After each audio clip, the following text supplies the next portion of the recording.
seats because, you know, Super Mario wants the theater. A movie that's really gonna make money. I'm just kidding.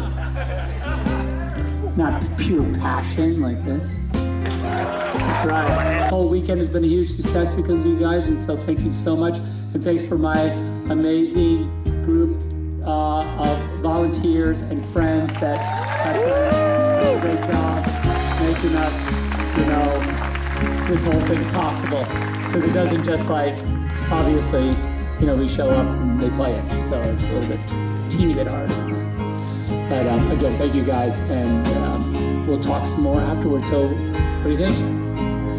Yo, Dark Side, can I get a high? Nice, nice. 2 hours later.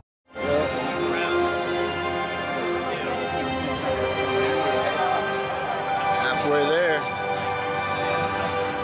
Your mother and I knew you would change the world. Your heart was tested.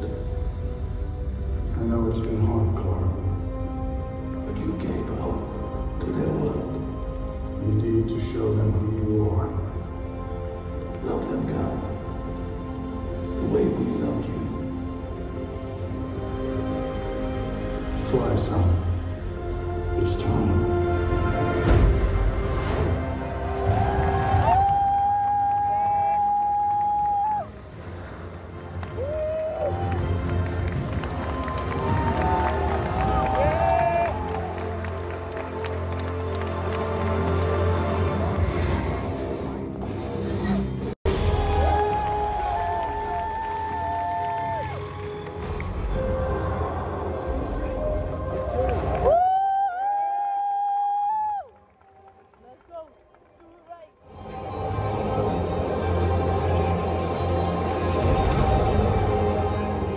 Your kid was one of them, Dad. One of the best of the best.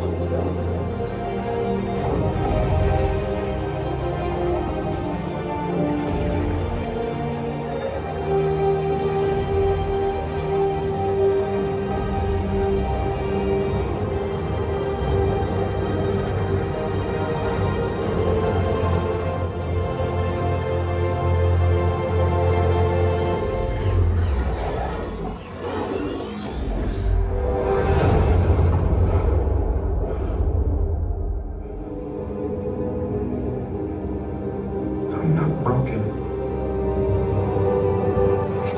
And I'm not alone.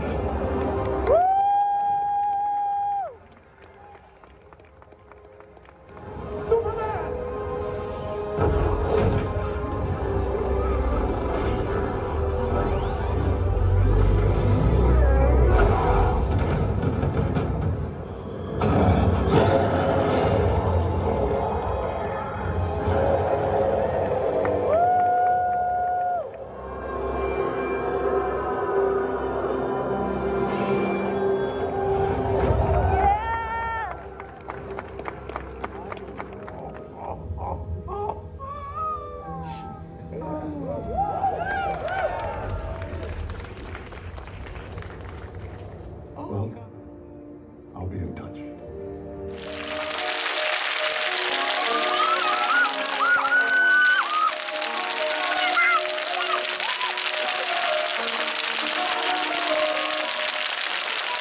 And he didn't see it. He was in the bathroom the whole time. He was in the bathroom the whole time. I don't know what was wrong. It was dope. Dope. Awesome. Yep. I felt like I was watching it for the first time. Right? Then, shortly after the Q&A began, Batfleck showed up and stole the show.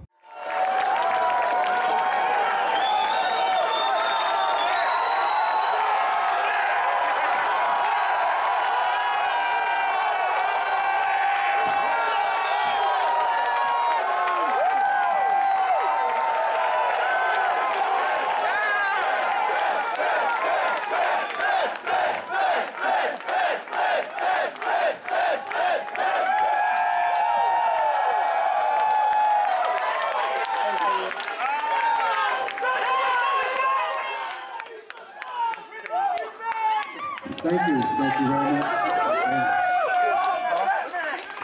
exactly understand what you're saying, but it seems positive, so I'll say thank you.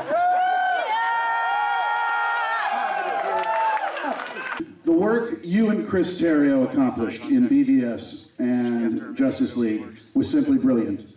Do you have any plans to collaborate with Terrio again in future projects? Well, if Chris would have me, of course. It's always a question, just of like, you know, he's a busy man, so, you know. Look, I love Chris more than anything. He's a genius, so yeah, of course I would love to work with Chris anytime you want. Well, what's he gonna say? I'm sitting right here. I hate that short little motherfucker. But yeah, of course I collaborate with Zach again. I mean, you know, anytime. What other New Gods characters did you plan to feature in the JL movies? Because I don't like being alone. And how much development would they receive? We saw Granny Goodness, so would we have seen the Furies? What about the other members of Darkseid's family? Yeah, for sure. All of them. I mean, he had to really get an invasion force together, and I think he was going to, like, you know, get his own. There was going to be a Christmas album, too. Yeah, really beautiful. And a special. Yeah, I think the answer is for sure. The Furies for sure. We talked about that a lot. Yeah. I'm going to say something here, Zach, which is that I've read chatter about the anti-life equation and, you know, how it looks as Darkseid lose it as though it were his keys. But we would have taken that up in the second episode. You would have understood some apocalyptic betrayals and palace intrigue that would have explained how that all happened. So if ever a miracle happens and more of this story is made, you'll understand more of that, because there was a plan there.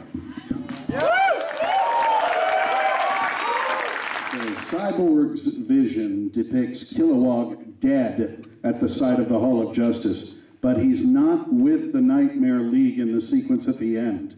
Is this implying the existence of numerous Nightmare timelines, with the one we see in JL2 just being the final one where Barry successfully activated the cosmic treadmill to warn Bruce in time? Or was it just something you thought would be cool?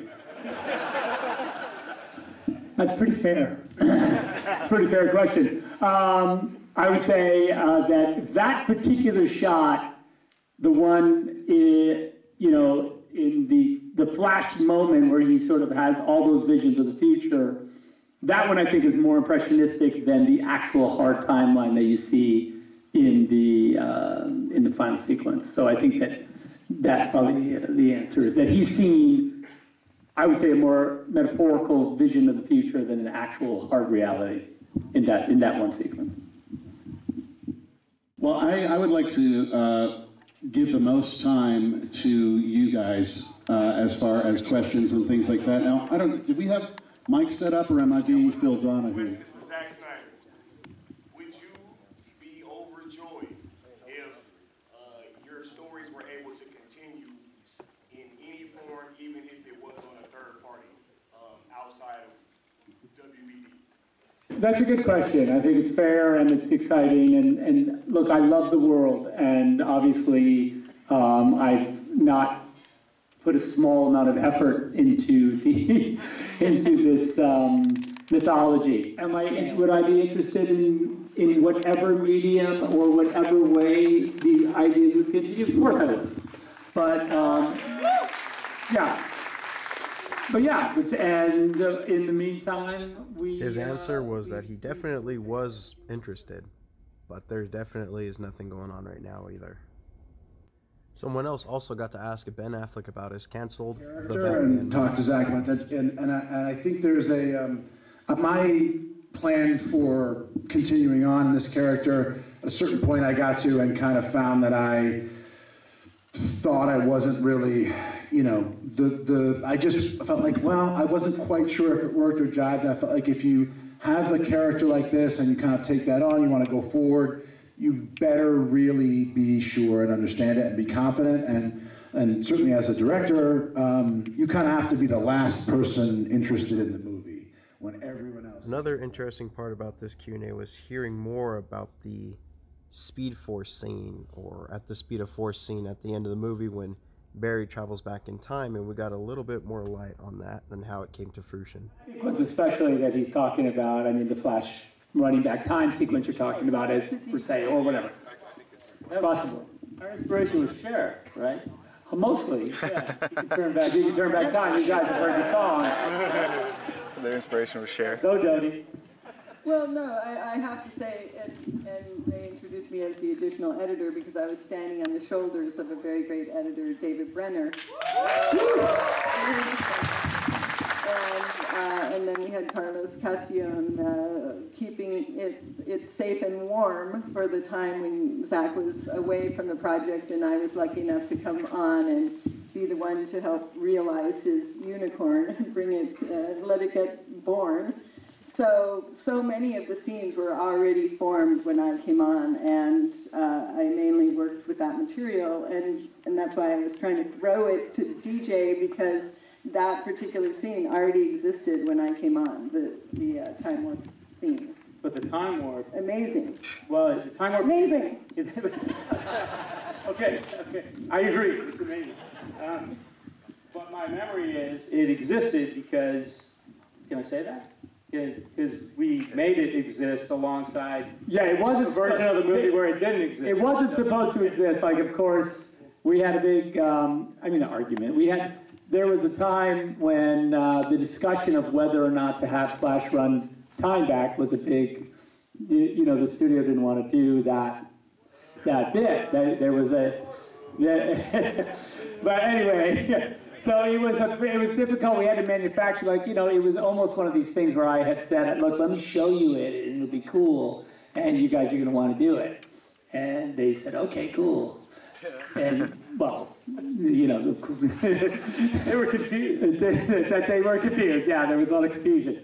But regardless, I mean, I think the good news is that we had shot, luckily we had shot enough material of Ezra running on the treadmill and doing his thing, and, saying those lines about, Daddy Dad and one had of so them, much info that whole and thing. background on this movie, and honestly, I could have talked to her for hours. I also got to talk to her a little bit after the event outside, where I asked her what was her favorite song or theme of the movie, and she had mentioned that the song to the siren scene, where Barry uses or slows down time to save Iris during the car accident.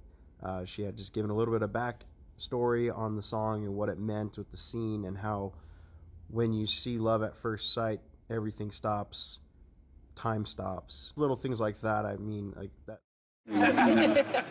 It is and has been and will continue to be just absolutely the greatest honor. And I buy every T-shirt that ever comes up. And I hope I've had the pleasure of having a lot of interactions with people who I get to hear their stories and get to understand what they've gone through, just has impacted our families. And, so that sharing for me is incredibly moving and really lets me know that there is not only is there work to be done, of course, but being proud of the work that we are doing and the progress that we are making. There's always it's a hope thing, and I think and I think that is that for me is incredible, again, amazing honor, and I love that you guys enjoy the movie, and then I feel like it's the smallest thing I can do for because I really love the outreach that everyone gives, and it's amazing. Both mics. To mimic what's been said, it's an honor. It is, and it's also a great responsibility. I think for me, I've learned a lot from playing this character. I've learned a lot from the people that have supported this film. It's the culminating phrase that I think encapsulates it best is, I'm not broken and I'm not alone.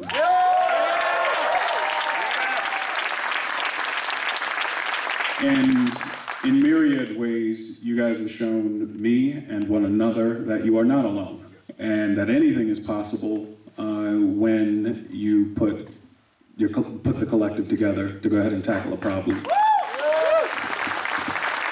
And so for anybody out there struggling, for those of you who are struggling now, for those of you who struggled in the past, for those of you who may know somebody who is going through it, just please do your best to iterate and reiterate to them that they are not broken and they are not alone. And make sure that you direct them to the resources like the AFSP that exist out there. And thank you for everything you guys have done. Thank you very much for what you said. I have a lot of admiration and respect for the bravery it takes and sense of self to stand up and talk openly. I think that's extremely helpful and good. And thank you. And both any association with an effort like this is an honor, certainly. And I kind of a similar way, you know, I could sort of look at my own life, you know, in a lot of different ways, but the truth is, I'm old now, right? I've done 55 or 60 movies. But the movie that people, the character that people most commonly approach me about, in my own first-person experience, is undeniable as this character in these movies. It clearly has an enormous reach and impact on people. It means a great deal to people, and that's, I think, the only appropriate reaction to that is a sort of gratitude and humility. Gratitude that I owe Zach for bringing me into this project, for Chris, who wrote, Ray, and everyone who worked on this, and to the fans who, you know, without whom it doesn't come to life. And I appreciate and hope it's true that these like kind of fables, these stories, that can in ways sometimes we're not even aware of, you know, be moving and meaningful to people. If that's the case, I would just say I'm humbled. Because I relate very deeply to everything you're saying. In this film, every single one of the major characters is dealing with loss. Everyone, you know, Lois, Martha, Diana, Arthur, Barry, Bruce, and so that became the important heart of the film, of how to take in loss, take in the darkness that's trying to pull you down, and to answer affirmatively and to fight back, you know, fight back against it. So all those things, I'm grateful if anyone feels them, because they were deeply felt on the end of us who are making it. I mean, you can't make a movie that has emotion in it unless you have sat alone with those characters and with those thoughts and figured out some of that stuff for yourself. So it makes me really happy if it lands anywhere. So thank you. I guess for me, I just feel lucky to be asked by my friends Zach and Deb to be a part of this, and the whole journey getting to the end of the Zack Snyder Justice League cut and the effort of that work. It's very emotional, cathartic. I wish we could do more, you know, because I think there's a lot of story left to tell. But the thing that I kind of take with me is, and everybody's efforts through this organization, is my first time yesterday being on a panel and meeting a lot of you afterwards, and I'm inspired by you guys being inspired by what we've done. I think it's, like Ben said, it's a very humbling thing, and something that I think was unexpected for me as a personal note. So thanks everybody for paying attention. One of the things that I was doing was restoring a lot of things for Zach that were very important to him in the film, and I keep coming back to the concept of life affirming and acceptance, and the scene with Wonder Woman where the little girl after the explosion says, I want to be like you when I grow up, and she says, you can be anything you want to be. And that concept is something that comes through in everything that Zach does. It's very, very life-affirming, and for me as a collaborator, it was very exciting to be in Zach's orbit and then notice all these badass women all around him.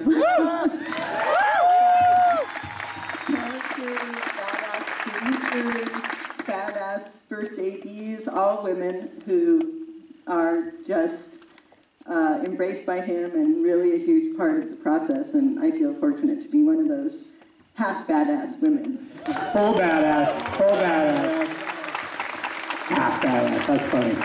Like, I mean, make interesting, nuanced, complex characters, and particularly for the character you mentioned. And I didn't really, I kind of feel like either you do, I mean, I'm just going to get into my own preference here, which is, but either you do like a kind of massive kind of one villain that is so formidable, you just can't imagine how it is that your protagonist is going to be able to overcome it, or you have to sort of really populate kind of like the Injustice, like these big group villains where you get to have all these different characters. So I was at the time really trying to kind of hone in and focus on that character and get into depth and detail about it to make him seem as impressive as I felt like there was the opportunity to do. And that's the only detail I have for you. You guys casted Zenkai as the Atom in the film. We saw Ryan Choi. Where would have Adam been in the film, in the future, or in the Nightmare timeline? Where is he? I think he's dead. I mean, I love him, but I don't think he made it. He put up a great fight, though. It was awesome. Wait till you see DJ previs of that. It's amazing. Oh, no. It's really, Mike, it's on a small scale, but it's incredible.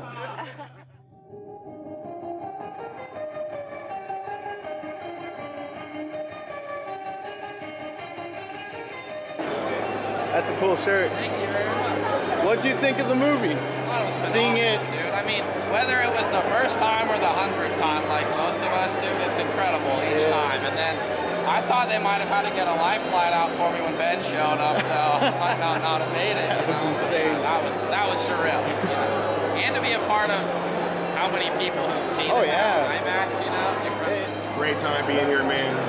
It's been nothing but like great vibes and energy this whole weekend. Super dope. It's been amazing, yo. Huge weekend for like the Zack Snyder fandom in general. Probably one of the biggest weekends ever, and I'm just happy to be a part of it. You know what I'm saying? That was wild. What'd you think? That was crazy. It's good to see them. Yeah, that was epic. You guys get to see Ben Affleck and stuff?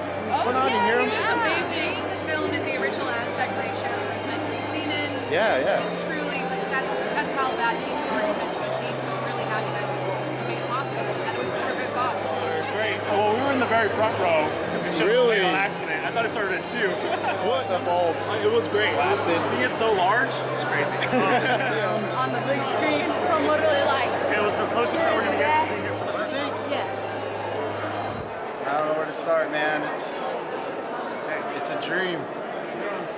No. They said it was a dream. They said it was a pipe dream. We just saw it in IMAX in color. For, I don't know, 100th time? I don't know, but it's still an awesome movie, and it's unique and badass. So. What was your favorite part? The part where Batman tells Alfred Faith. It's my favorite part of the whole movie. What A about lot of good moments, of course, of Superman. I'm a huge Superman fan. What about the weenie scene? The what scene? The weenie scene. I love that scene so much. If I remade a scene, if I put music over all the videos I'm recording today, it would be that song. Here I am, waiting to hold